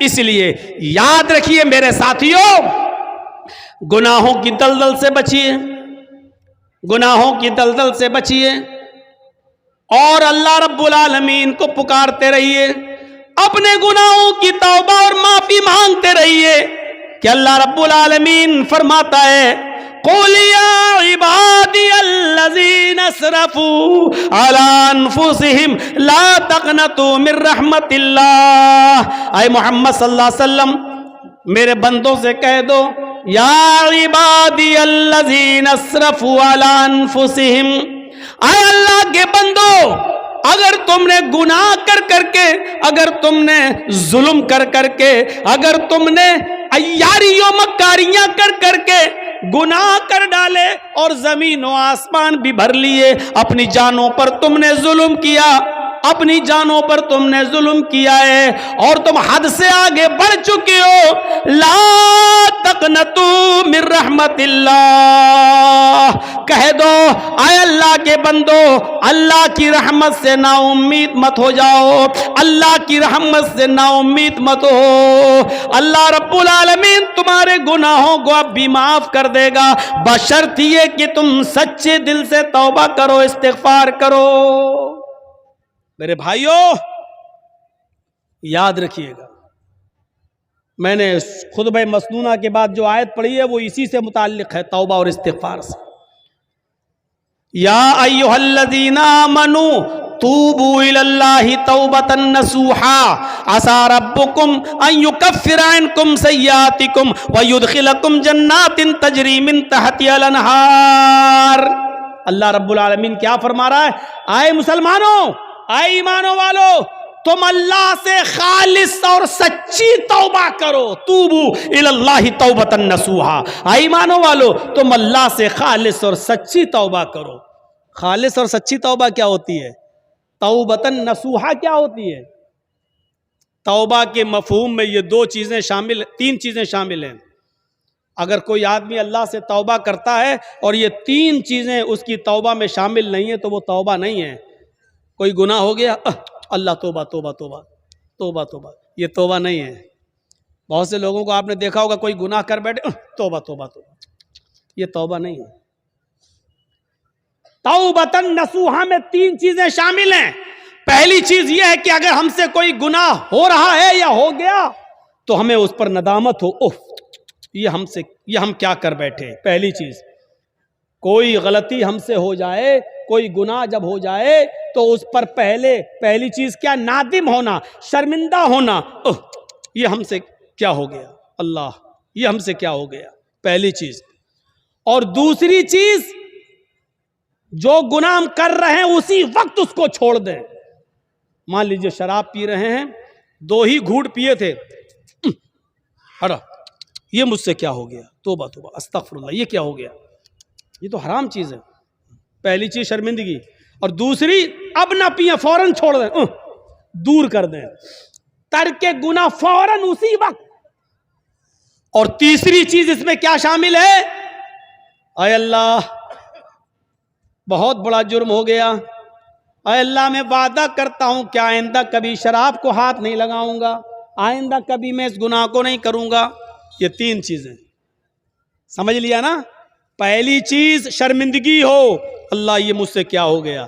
دوسری چیز اس غلطی کو، اس گناہ کو فوراً چھوڑ دو، اگر کر رہے ہو تو اسی وقت ترک کر دو، اب نہ کرو، اسی وقت چھوڑ دو۔ اور تیسری چیز آئندہ مستقبل میں، فیوچر میں پھر کبھی وہ غلطی نہ کرنے کا عزم اور ارادہ بھی پکا ہو کہ اب آئندہ ہم یہ گناہ نہیں کریں گے۔ یہ تین چیزیں جب تک ہماری توبہ میں شامل نہیں ہوں گی میرے پیارے ساتھیوں، ہماری توبہ نہیں ہوگی۔ توبتن، توبہ تو ہے لیکن توبتن نصوحا نہیں ہے۔ اللہ نے فرمایا یا ایھا الذین آمنوا توبوا الی اللہ توبتن نصوحا، اے ایمانو والو تم اللہ سے توبہ کرو سچی اور خالص۔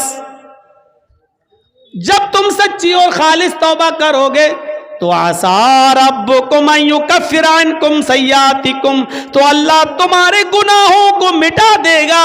عسیٰ ربکم ان یکفر عنکم سیئاتکم، تو اللہ تمہارے گناہوں کو مٹا دے گا۔ ویدخلکم جنات تجری من تحتہا الانہار، جب تم خالص اللہ سے سچی توبہ کرو گے تو اللہ تمہیں ایسی جنتوں میں داخل کر دے گا جس کے نیچے نہریں بہہ رہی ہوں گی، جس کے نیچے نہریں جاری ہوں گی۔ توبہ کون کرتا ہے؟ مسلمان۔ توبہ کون کرتا ہے؟ مومن۔ کیونکہ اللہ تبارک و تعالیٰ نے انسان کو دونوں صلاحیتیں دے کر بھیجا ہے۔ آج میں تمہیں ایک ایسی چیز بتلا رہا ہوں، اس کو اگر سمجھ لیا تو بہت کچھ سمجھ لو گے۔ اللہ نے انسان کو دونوں صلاحیتیں دے کر بھیجا ہے۔ اللہ نے انسان کو اچھے کام کرنے کی صلاحیت بھی دی ہے اور اللہ نے انسان کو برے کام کرنے کی صلاحیت بھی دی ہے۔ انسان کو اچھے کام کرنے کی طاقت بھی دی ہے اور برے کام کرنے کی بھی طاقت دی ہے۔ اللہ نے انسان کو نیکیاں کرنے کی بھی صلاحیت دی ہے اور گناہ کی بھی صلاحیت دی ہے۔ ہاں، اور گناہ کرنے کی صلاحیت دی ہے تو گناہوں سے بچنے کی بھی صلاحیت دی ہے۔ انسان نیکیاں کر سکتا ہے تو برائی بھی کر سکتا ہے، دونوں صلاحیتیں ہیں۔ انسان برائیاں کر سکتا ہے تو برائیوں سے بچا بھی سکتا ہے اپنے آپ کو۔ یہ دونوں صلاحیتیں دے کر اللہ تعالیٰ نے انسان کو بھیجا ہے۔ یہ صلاحیت اللہ نے فرشتوں کے اندر نہیں رکھی ہے۔ اللہ نے فرشتوں کو صرف نیکیاں کرنے کی صلاحیت دی ہے، گناہ کرنے کی صلاحیت فرشتوں کے پاس نہیں ہے۔ کسی فرشتے سے کہو جوا کھیل کے دکھاؤ تو کوئی فرشتہ جوا نہیں کھیل سکتا۔ کسی فرشتے کو کبھی آپ نے سنا ہے کہ اس نے شراب پی؟ نہیں پی سکتا۔ کیوں؟ کیونکہ اللہ تعالیٰ نے فرشتوں کو گناہ کرنے کی صلاحیت دی ہی نہیں ہے۔ اللہ نے انسان کو گناہ کرنے کی بھی صلاحیت دی اور نیکی کرنے کی بھی صلاحیت دی، اور یہی انسان کا کمال ہے۔ کمال جانتے ہو؟ انسان کے مکمل ہونے کی دلیل یہی ہے۔ فرشتے مکمل نہیں ہیں، انسان مکمل ہے۔ اسی لیے اللہ تعالیٰ نے انسان کا درجہ فرشتوں سے بھی بلند رکھا ہے، بلند، فرشتوں سے بھی بلند رکھا ہے۔ کیوں؟ کیونکہ فرشتوں نے اللہ کو دیکھا، فرشتوں نے جنت دیکھی، فرشتوں نے جہنم دیکھی۔ فرشتوں نے تو جنت جہنم دیکھی ہے، اگر وہ اللہ کی ہر وقت عبادت کرتے ہیں تو یہ کوئی کمال نہیں ہے۔ کمال تو یہ ہے کہ ہم نے اور آپ نے اور مسلمانوں نے جنت نہیں دیکھی پھر بھی جنت میں جانے کی خواہش، جہنم نہیں دیکھی پھر بھی جہنم سے بچنے کی خواہش، جہنم نہیں دیکھی پھر بھی دعا کرتے ہیں ربنا آتنا فی الدنیا حسنۃ وفی الآخرۃ حسنۃ وقنا عذاب النار، اے اللہ ہم کو دوزخ کے عذاب سے بچا لے۔ ہم نے اور آپ نے دوزخ جہنم نہیں دیکھی پھر بھی یہ دعا کرتے ہیں ربنا اصرف عنا عذاب جہنم ان عذابها کان غراما، اے اللہ جہنم کا عذاب ہم سے پھیر دے، جہنم کا عذاب ہم سے ہٹا لے۔ ان عذاب کانا غراما، تیرا عذاب بہت ہی زیادہ سخت اور چمٹنے والا ہے۔ یہ ہمیں اور آپ کو یہ دعا کرنا پڑتی ہے۔ کیوں؟ حالانکہ جہنم دیکھی نہیں ہے۔ ایک بوڑھا آدمی ہے اور وہ اندھا ہے۔ ایک اندھا آدمی جا رہا ہے اور راستے سے خوبصورت لڑکی چلی آ رہی ہے، خوبصورت، حسین و جمیل، بلا کی حسین و جمیل، لیکن ایک اندھا نوجوان جا رہا ہے، اس بیچارے کو لڑکی دکھائی نہیں دے رہی ہے۔ اس میں اس اندھے کا کیا کمال ہے؟ اب وہ اندھا اس لڑکی کو دیکھ ہی نہیں پا رہا ہے، اس کے حسن و جمال کو دیکھ ہی نہیں پا رہا ہے، تو اس میں اندھے کا کیا کمال ہے؟ اگر اندھا اس لڑکی کو نہیں چھیڑتا ہے، یا اندھا اس لڑکی کے قریب نہیں جاتا ہے، یا اس لڑکی سے کچھ گفتگو نہیں کرتا ہے اور اس لڑکی کو نہیں دیکھ رہا، تو اس میں اندھے کا کیا کمال ہے بھائی؟ اس کو تو دکھتا ہی نہیں ہے۔ کمال تو اس نوجوان کا ہے جو پوری طریقے سے جوان ہو چکا ہے اور سامنے سے خوبصورت لڑکی آ رہی ہے، بلا کی حسینہ ہے، اس کی نظریں اٹھیں لیکن اس نے اپنے نگاہوں کو نیچا کر لیا، فوراً نگاہ کو جھکا لیا، باوجود اس کے کہ آنکھیں تھیں، باوجود اس کے کہ اس لڑکی کو دیکھ سکتا تھا، باوجود اس کے کہ یہ اس لڑکی سے باتیں کرنے پر قادر تھا، طاقت تھی اس کے پاس سب کچھ، لیکن اس کے باوجود اس نے اپنے آپ کو بچایا اور نظریں نیچی کر لی۔ یہ ہے انسان کا کمال کہ طاقت ہونے کے باوجود دیکھنے کی نہیں دیکھ رہا ہے۔ یہ ہے کہ اس لڑکی کے پاس جا سکتا تھا لیکن نہیں جا رہا ہے، طاقت ہونے کے باوجود اس اپنے آپ کو بچا رہا ہے۔ یہ ہے کمال میرے بھائیوں۔ اسی لیے میدان محشر میں قیامت کے دن جو لوگ عرش الہی کے سائے میں ہوں گے، جو لوگ قیامت کے دن جن کو عرش الہی کا سایہ نصیب ہوگا، ان لوگوں میں ایک شخص وہ بھی ہوگا، ان لوگوں میں ایک شخص وہ بھی ہوگا میرے بھائیوں جس کو دنیا میں کسی خوبصورت لڑکی نے بلایا، رجل طلبت امرأۃ ذات منصب و جمال فقال انی اخاف اللہ، جس کو خوبصورت لڑکی نے گناہ کرنے کی دعوت دی کہ آؤ، اس کے پاس وقت بھی ہے، اس کے پاس پیسہ بھی ہے، اس کے پاس ٹائم بھی ہے، اس کو کوئی لڑکی حسین و جمیل دعوت نظارہ بھی دے رہی ہے، اس کو غلط کام کے لیے بلا بھی رہی ہے اور اس کو سارے موقع بھی فراہم کر رہی ہے، اس کے پاس بھی موقع، اس کے پاس بھی موقع، اس کے پاس بھی ٹائم ہی ٹائم، اس کے پاس بھی ٹائم ہی ٹائم، زنا کی طاقت ہونے کے باوجود اور سارے اسباب ہونے کے باوجود، سارے راستے کھلے ہوئے ہونے کے باوجود بھی میرے بھائیوں اس آدمی نے اس لڑکی سے کہہ دیا انی اخاف اللہ، تم اپنا گھر جاؤ، تم اپنا راستہ دیکھو، میں اپنا راستہ دیکھتا ہوں، مجھے اللہ سے خوف ہے، میں اللہ سے ڈرتا ہوں، میں تمہارے قریب نہیں آ سکتا، میں تمہاری بہکی بہکی باتوں کا شکار نہیں ہو سکتا، انی اخاف اللہ، مجھے اللہ کا ڈر ہے، میں تیرے قریب نہیں آؤں گا۔ جس نے اللہ کا خوف دکھایا اور اس لڑکی کو دھکا دے دیا، نہیں مجھے تم سے دوری اختیار کرنا، موقع ہونے کے باوجود، لڑکی کی پرمیشن ہونے کے باوجود، لڑکی کی اجازت ہونے کے باوجود اس نے اس کو ہٹایا اور اللہ سے ڈرتے ہوئے اپنے آپ کو بچا لیا۔ یہ ہے کمال۔ ایسا انسان قیامت کے دن عرش الہی کے سائے میں ہوگا، جب قیامت کے دن اور کوئی دوسرا سایہ نہیں ہوگا۔ میرے بھائیوں فَأَلْهَمَهَا فُجُورَهَا وَتَقْوَاهَا، ہم نے انسان کو دونوں صلاحیتیں دے کر بھیجا ہے، انسان کو گناہ کی طاقت بھی دی ہے اور نیکیوں کی طاقت بھی دی ہے۔ انسان نیکی کا کام بھی کر سکتا ہے اور گناہ کا کام بھی کر سکتا ہے، لیکن کمال تو یہ ہے کہ گناہ کرنے پر طاقت ہونے کے باوجود گناہ نہ کرے۔ فرشتے گناہ کر ہی نہیں سکتے کیونکہ گناہ کی طاقت ہی نہیں ہے، اور ہم اور آپ گناہ کر سکتے ہیں، گناہ کی طاقت ہونے کے باوجود ہم گناہ نہ کریں، تو یہ ہے کمال۔ اور اسی لیے انسان کا درجہ اللہ رب العالمین نے فرشتوں سے بھی بلند کر دیا۔ کیوں؟ کیونکہ اس کے اندر گناہ کی طاقت تھی لیکن اس کے باوجود اس نے اپنے آپ کو بچا لیا۔ یہ فرشتے جو ہیں کرامن کاتبین جو ہمارے کاندھوں پر رہتے ہیں، مجال ہے کبھی کسی لڑکی کے ساتھ زنا کر لیں، اللہ نے یہ طاقت دی نہیں ہے ان کو۔ قبر میں فرشتے آتے ہیں حساب و کتاب کے لیے، منکر نکیر، مجال ہے کہ کوئی فرشتہ کسی عورت کے ساتھ زنا کر لے؟ نہیں۔ کیوں؟ اللہ نے طاقت ہی نہیں دی زنا کی۔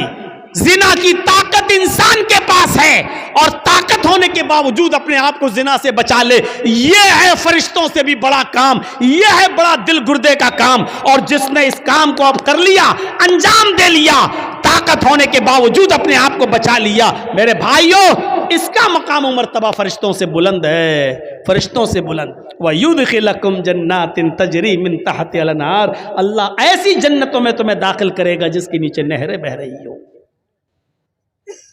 آؤ ایک اور نظریے سے سمجھو. جس کے اندر گناہ کرنے کی صلاحیت نہیں تھی، یعنی فرشتے، جس مخلوق میں گناہ کرنے کی صلاحیت نہیں تھی، اللہ نے اس کو زمین کا خلیفہ بھی نہیں بنایا. اور جن لوگوں میں گناہ کرنے کی صلاحیت تھی، اللہ نے ان کو خلیفۃ الارض بنا دیا. یعنی انسان کو، آدم کو خلیفۃ الارض، زمین کا خلیفہ بنایا. کیوں؟ اور دیکھیے گناہ کرنے کی پریکٹس کیسے ڈالی گئی. گناہ ایک خطا کرائی گئی حضرت آدم علیہ السلام سے. آج ہماری بات کو تھوڑا سا دوسرے حساب سے سنیے گا. آدم علیہ السلام کا پہلے پتلا بنایا، پھر اس میں روح ڈالی، پھر ان کو جنت میں داخل کیا، پھر ان کی پسلی سے حوا کو بنایا اور حوا کو بھی ان کے ساتھ جنت میں داخل کر دیا اور کہا کلو وشربو، خوب کھاؤ پیو جنت کے اندر. اور ایک آرڈر دے دیا اللہ نے کہ فلا تقربا هذه الشجرہ، اے آدم اور اے حوا تم دونوں اس درخت کے پاس مت جانا، بس اس درخت کے قریب مت جانا. اے آدم و حوا تم دونوں اس درخت کے قریب مت جانا بس. دیکھیے اللہ کو تو معلوم ہی تھا کہ آدم و حوا اس درخت کے قریب جائیں گے. اللہ نے تو پہلا انتظام ہی کر لیا تھا. دنیا رچانا تھی، دنیا بسانا تھی، اس لیے اللہ کے علم میں پہلے ہی تھا. اس لیے اللہ رب العالمین نے ڈائریکٹ آدم سے گناہ نہیں کرایا، بلکہ شیطان کو بھیجا. شیطان نے انہیں بہکایا اور آدم و حوا دونوں کو درخت کے قریب لے گیا. حوا کے کہنے پر کہ کھا لو، یہ تو ہمارا ہمدرد ہے. شیطان نہیں، یہ تو ہمارا ہمدرد ہے. اور اس کے بہکانے میں آ کر آدم و حوا دونوں نے وہ پھل کھا لیا. بس یہی خطا حضرت آدم اور حوا سے ہوئی نہیں بلکہ کرائی گئی. غلطی ان سے کرائی گئی اور اللہ کو پہلے معلوم تھا. جیسی آدم و حوا دونوں نے اس درخت کے پھل کو کھایا، جنتی لباس ان کے جسم سے اتر گیا. انہوں نے بڑے بڑے پتوں سے، درخت کے بڑے بڑے پتوں سے، جنت کے درختوں کے پتوں سے اپنا جسم چھپایا. یہ انسان کی فطرت ہے، یہ انسان کی فطرت ہے. آج آپ دیکھ سکتے ہو علاقوں میں گھوم گھوم کر کہ کون کس پوزیشن میں رہتا ہے. میرے بھائیوں، آدم کی بیوی ہے حوا اور میاں بیوی میں کوئی پردہ نہیں ہے، لیکن اس کے باوجود جب جنتی لباس دونوں کے جسم سے اترا تو انہوں نے جنت کے درختوں کے بڑے بڑے پتوں سے اپنے سطر کو چھپایا، اپنے شرمگاہ کو، اپنے سطر کو چھپایا. یعنی سطر چھپانا یہ انسان کی فطرت میں داخل ہے. میرے پیارے ساتھیوں، پھر اللہ رب العالمین نے دونوں کو جنت سے باہر کر دیا. اے آدم و حوا دونوں نے آج میری نافرمانی کی ہے، اب تم دونوں کے لیے جنت حرام ہے، اب تم دونوں یہاں سے نکلو. اللہ چاہتا تو اس غلطی کی بنا پر جہنم میں ڈال سکتا تھا، لیکن نہیں، چونکہ اللہ کو دنیا بسانا تھی، اللہ کو دنیا رچانا تھا، اللہ کو دنیا میں بھیجنا تھا، اس لیے آدم و حوا دونوں کو دنیا میں بھیج دیا. اب جاؤ. اب سنو، غلطی تو ہوئی اور غلطی بھی مخلوق ہے اور مخلوق کا خالق اللہ رب العالمین ہے. دنیا میں کوئی ایسی بیماری پیدا ہی نہیں ہوئی کہ اللہ نے بیماری پیدا کی ہو اور اس کا علاج نہ اتارا ہو. کوئی بیماری دنیا میں ایسی ہے ہی نہیں جس کا علاج نہ اتارا ہو، الا الموت، موت کے علاوہ. اب آپ کہو مولانا کیا بات کرتے ہو، کینسر کا کوئی علاج نہیں ہے. انسان کی عقل ابھی وہاں تک نہیں پہنچی ہے. کل تک ٹی بی کا علاج نہیں تھا، لیکن آج ٹی بی کا علاج آ گیا کہ نہیں آ گیا. کل تک بہت سی بیماریوں کا علاج نہیں تھا، لیکن آج پاسبل ہو گیا ہے. ہو سکتا ہے کل انسان کا علم اس کو کینسر کی کھوج میں بھی کامیاب کر دے اور کینسر کا علاج بھی انسان ڈھونڈ لے. صرف موت کے ہر چیز اور ہر بیماری کا علاج اللہ نے اتارا ہے. تو میرے بھائیوں، اگر اللہ نے بیماری اتاری تو اللہ نے اس کا علاج بھی اتارا ہے. اسی طریقے سے اگر اللہ نے خطا اور غلطی کو پیدا کیا ہے، اللہ نے گناہ کو اگر پیدا کیا ہے تو گناہ کا علاج بھی توبہ اور استغفار کی شکل میں بتایا ہے. اگر بیماری ہے تو اس کا علاج بھی ہے، اگر گناہ پیدا کیا ہے تو گناہ کا تریاق اور گناہ کا علاج بھی بتایا ہے، اور وہ کیا ہے؟ توبہ اور استغفار۔ اسی لیے آدم اور حوا دونوں کو جب جنت سے بھیج دیا گیا دنیا میں، تو آدم و حوا سے جب یہ خطا ہوئی تو آدم و حوا نے اپنی اس خطا کا، اپنی اس بیماری کا، اپنی اس گناہ کا اور اس غلطی کا اقرار بھی کیا، اور اس کا علاج اس طریقے سے کیا، ربنا ظلمنا انفسنا وان لم تغفر لنا وترحمنا لنکونن من الخاسرین۔ حضرت یونس علیہ السلام سے اللہ نے فرمایا تمہیں جانا نہیں ہے، تمہیں اپنی بستی میں رہ کر دعوت و تبلیغ کرنا ہے۔ یونس نہیں مانے، اللہ کی مرضی کے بغیر، اللہ کے حکم کے بغیر چل دیے، ایک خطا کی، ایک غلطی کی، اللہ نے ان کو سمندر میں، کشتی میں اسے پلٹوا دیا، مچھلی نے ان کو نگل لیا۔ یونس علیہ السلام سے خطا ہوئی، یونس علیہ السلام سے غلطی ہوئی، اللہ کا حکم نہیں مانا، اب اس غلطی کے اقرار بھی کر رہے ہیں اور اس غلطی کا علاج توبہ کی شکل میں، استغفار کی شکل میں کر رہے ہیں۔ لا الہ الا انت سبحانک انی کنت من الظالمین۔ اگر غلطی ہے، گناہ اللہ نے پیدا کیا ہے تو اس کا علاج بھی پیدا کیا ہے، اور اس کا علاج کیا ہے؟ توبہ اور استغفار۔ حضرت آدم سے غلطی ہوئی، جنت سے نکالے گئے اور دنیا میں آئے تو کیا کہا؟ ربنا ظلمنا انفسنا وان لم تغفر لنا وترحمنا لنکونن من الخاسرین۔ اے ہمارے پروردگار، ہم دونوں نے اپنے آپ پر بہت بڑا ظلم کیا ہے، اگر تو نے ہماری مغفرت نہ فرمائی اور ہم پر رحم نہ فرمایا، لا نکونن من الخاسرین، تو ہم نقصان اٹھانے والوں میں سے ہو جائیں گے، ہم بہت زیادہ نقصان اٹھانے والوں میں سے ہو جائیں گے۔ اور اسی وجہ سے دیکھیے، آپ دیکھیے کیسا جواب، ترکی بترکی جواب۔ ادھر اللہ رب العالمین شیطان کو بھی بھگا رہا ہے، رامدہ درگاہ کر رہا ہے، اے شیطان، اے ابلیس، ہم نے کہا تھا آدم کو سجدہ کر، فسجدوا الا ابلیس، سارے فرشتوں نے آدم کو سجدہ کیا سوائے ابلیس کے، ابا، انکار کر دیا، واستکبر، اور تکبر میں آ گیا۔ اے ابلیس، ہماری نافرمانی کرنے کے عوض تجھے بھی نکالا جا رہا ہے، رامدہ درگاہ کیا جا رہا ہے۔ تو جانتے ہو ابلیس نے کیا کہا تھا؟ جانتے ہو شیطان نے کیا کہا تھا؟ جب شیطان کو نکالا گیا، اللہ نے راندہ درگاہ کیا، تو شیطان نے چیلنج دیتے ہوئے کہا تھا اللہ سے کہ اے اللہ، الہ العالمین، ہم نے آدم کو سجدہ نہیں کیا، تجھے تو سجدہ کرتا تھا، تیری عبادت تو کرتا تھا، میں نے آدم کو سجدہ نہیں کیا، وہ مٹی سے پیدا ہے، میں آگ سے، میں اپنے سے کمتر مخلوق کے سامنے نہیں جھکا، ارے میں نے آدم کو سجدہ نہیں کیا تو مجھے نکال رہا ہے، جبکہ میں تجھے سجدہ کرتا تھا۔ روئے زمین پر، پوری کائنات پر 4 انگلی کے برابر بھی کوئی جگہ ایسی خالی نہیں جہاں شیطان نے اللہ کو سجدہ نہ کیا ہو، اتنا سجدہ کرتا تھا وہ اللہ کو، اتنی عبادت کرتا تھا اللہ کی، لیکن ایک بات نہیں مانی، آدم کو سجدہ کرو، نہیں کیا اس نے۔ ارے ہم تو کتنی نافرمانی کرتے ہیں اللہ کی، اور اتنی عبادتیں بھی نہیں ہماری۔ ہم اپنا انجام سوچیں، اپنے بارے میں ذرا غور کریں۔ شیطان نے تو چپے چپے پر سجدہ کیا تھا، 4 انگلی کے برابر بھی کوئی جگہ ایسی نہیں جہاں شیطان نے سجدہ نہ کیا ہو، ہر جگہ سجدہ۔ لیکن اللہ نے کہا آدم کو سجدہ کرو، نہیں مانی اس کی بات، نہیں اللہ، میں مٹی سے، آگ سے، اور وہ مٹی سے، آگ مٹی کے سامنے جھکے گی؟ اللہ نے کہا نکلو، اور جب نکالا گیا تو کیا کہا اس نے چیلنج دیتے ہوئے؟ قسم ہے مجھے اپنے تکبر کی، اے اللہ الہ العالمین، آدم کی وجہ سے تو مجھے نکال رہا ہے نا، آدم کی وجہ سے تو مجھے نکال رہا ہے نا، میں آخری سانس تک تیرے بندے آدم اور آدم کی اولاد سے گناہ کے کام کراتا رہوں گا، دنیا میں بھی میں ان سے گناہ کے کام کراتا رہوں گا، ہم تیرے بندے آدم سے اور آدم کی اولاد سے آخری سانس تک ان سے غلط کام کراتا رہوں گا، اور ان کو گناہوں کی دلدل میں ڈال کر آخری سانس تک ان سے گناہ کے کام کرا کر ان کو آخری دم تک ان سے گناہ کراتا رہوں گا، اور اسی گناہ پر ان کو وہ موت آئے گی اور اپنے ساتھ لے کر ہم ان کو جہنم میں جائیں گے۔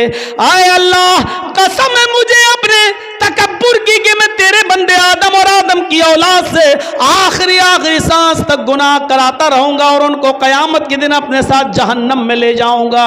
تو ادھر اللہ نے اس کے چیلنج کو قبول کرتے ہوئے ترکی بترکی جواب دیا، اے ابلیس جا تو میرے بندے کو آخری وقت تک بہکا، جا تو آدم کی اولاد سے آخری وقت تک گناہ کے کام کرا، جا میں تجھے اجازت دیتا ہوں آخری وقت تک تو میرے بندوں کو بہکاتا رہے اور ان سے گناہ کے کام کراتا رہے اور تو ان کو اپنے ساتھ جہنم میں لے جاتا رہے، جا مجھے تیرا یہ چیلنج قبول ہے، لیکن قسم ہے مجھے بھی اپنے عزت و جلال کی، میں بھی اپنے بندے کے آخری وقت تک کی توبہ کو قبول کرتا رہوں گا، میں اپنے بندے کے آخری وقت تک کے گناہ کو معاف کر دوں گا اگر اس نے سچی اور خالص توبہ کی، یعنی توبۃ نصوحا، اگر میرے بندے نے خالص اور سچی توبہ کی تو میں اپنے بندے کی اس توبہ کو قبول کر کے اور آخری وقت تک کے گناہ کو معاف کر کے اپنے بندوں کو جنت میں داخل کرتا رہوں گا۔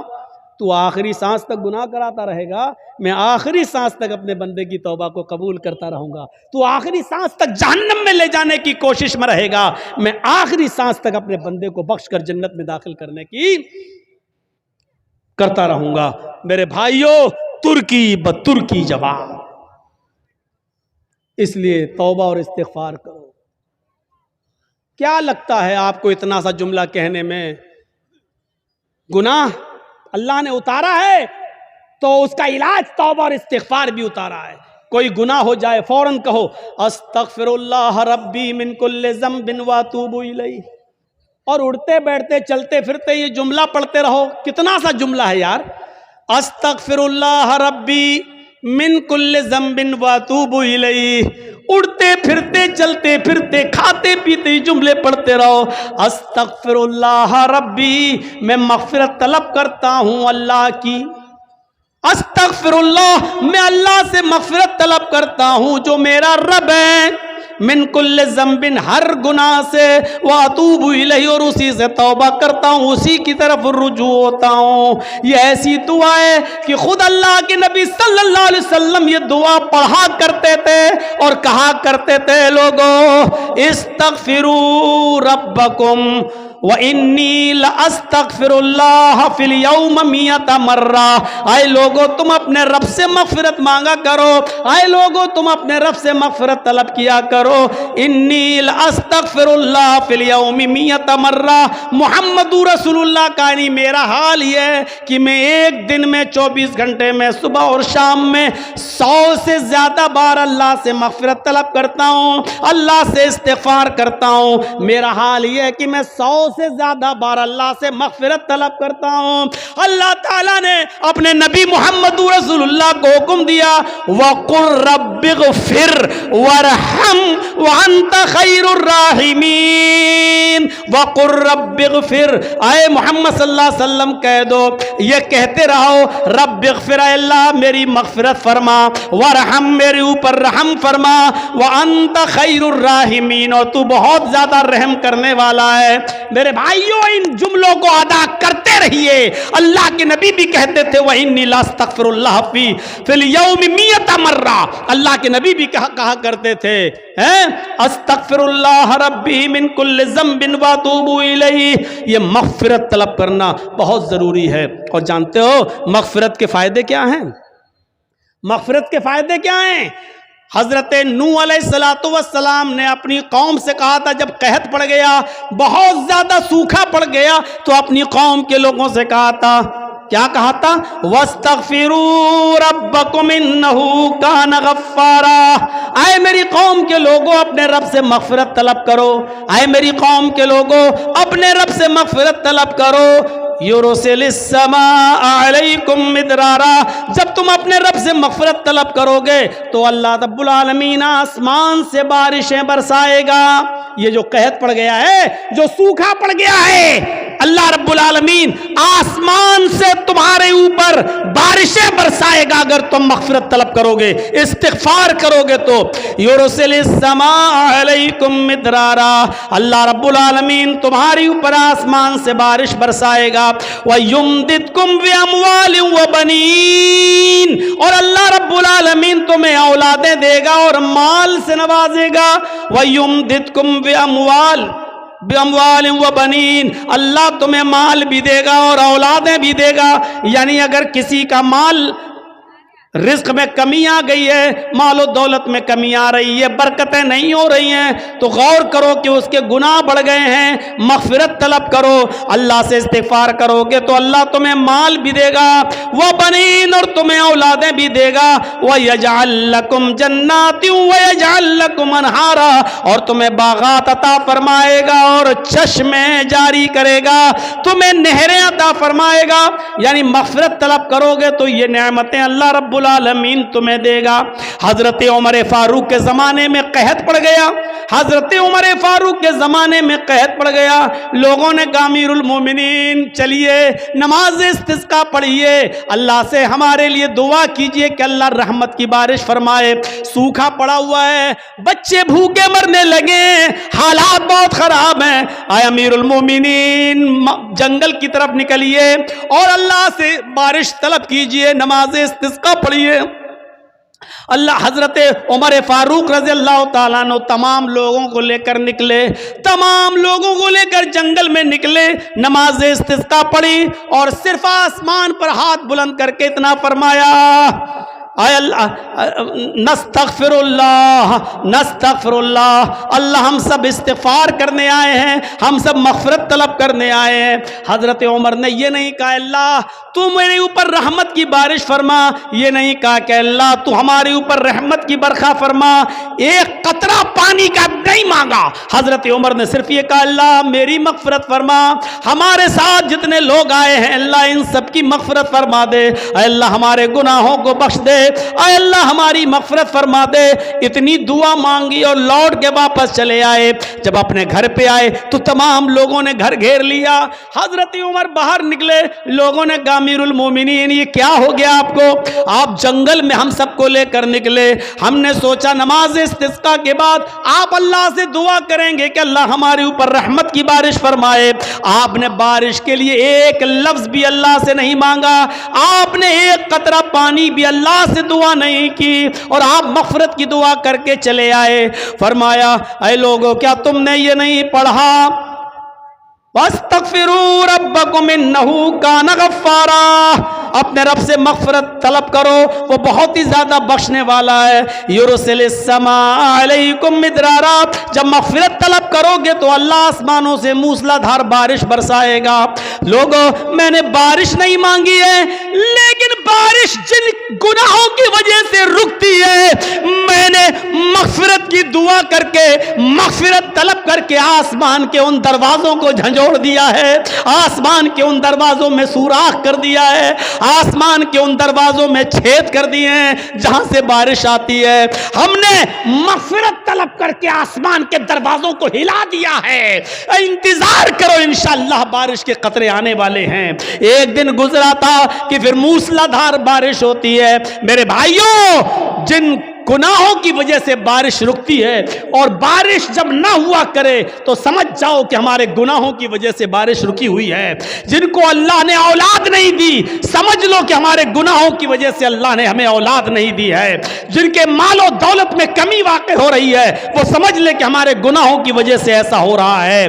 فرمایا وَيُمْدِدْكُمْ بِأَمْوَالٍ وَبَنِينَ، اگر تم اللہ سے مغفرت طلب کرو گے تو اللہ مال بھی تمہیں دے گا اور اولادیں بھی دے گا، آسمان سے موسلا دھار بارش بھی برسائے گا اور تمہیں باغات بھی دے گا اور نہریں بھی دے گا، یعنی کنویں، پانی، چشمہ اور کھیتی باڑی، اناج، غلہ، پھل فروٹ، یہ ساری چیزیں تمہیں کب دے گا؟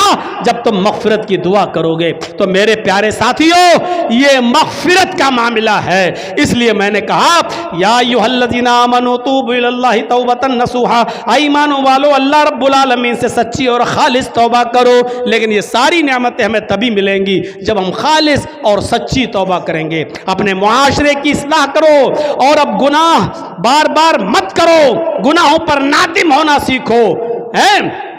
اور دیکھیے آج کے اس اوریانیت کے دور میں، کل میں نے جس کی طرف اشارہ کیا تھا میرے بھائیوں، آج ان تمام گناہوں کی وجہ سے آج اللہ کی نعمتیں ہم سے چھین لی جاتی ہیں، اور اس طریقے کا سبق حاصل کرنا چاہیے ہر جلسے والوں کو بھی، جس طریقے سے میں نے کل بھی اشارہ کیا تھا۔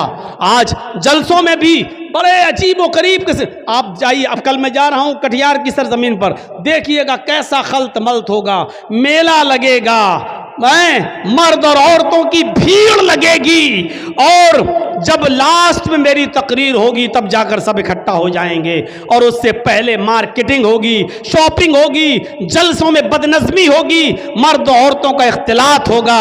میرے بھائیوں، یہ بڑی اچھی چیز ہے جو ہمیں نیما کے جلسے میں دیکھنے کو ملتی ہے کہ اللہ کا شکر ہے کہ یہاں کے لوگ اس طریقے کا انتظام کرتے ہیں کہ مردوں کا عورتوں کے ساتھ اور عورتوں کا مردوں کے ساتھ اختلاط نہ ہونے پائے ہیں، اور دکانوں پر عورتیں نہ آئیں، اس طریقے کا انتظام کرتے ہیں، اور یہ بہت بڑی چیز ہے۔ بہت سے دکان والے بیچارے لڑتے بھی ہیں کہ آپ کیوں لیڈیز کو روک رہے ہیں، کیوں نہیں آنے دیتے ہیں ہماری دکان پر، ہم چند روپیہ کمانے کے لیے۔ میرے بھائیوں، آج جلسے والوں نے بھی جلسے دوسری سرزمینوں پر اسی لیے کرنا شروع کیا، لوگوں نے ان کو مشورے دیے، بھائی میلے ٹھیلے بند کرو، تو جانتے ہو کیا کہتے ہیں، اگر میلہ نہیں لگائیں گے تو بھیڑ نہیں ہوگی، اور بھیڑ نہیں ہوگی تو عورتیں نہیں آئیں گی، اور عورتیں نہیں آئیں گی تو ہمارے جلسے میں چندہ نہیں ہوگا۔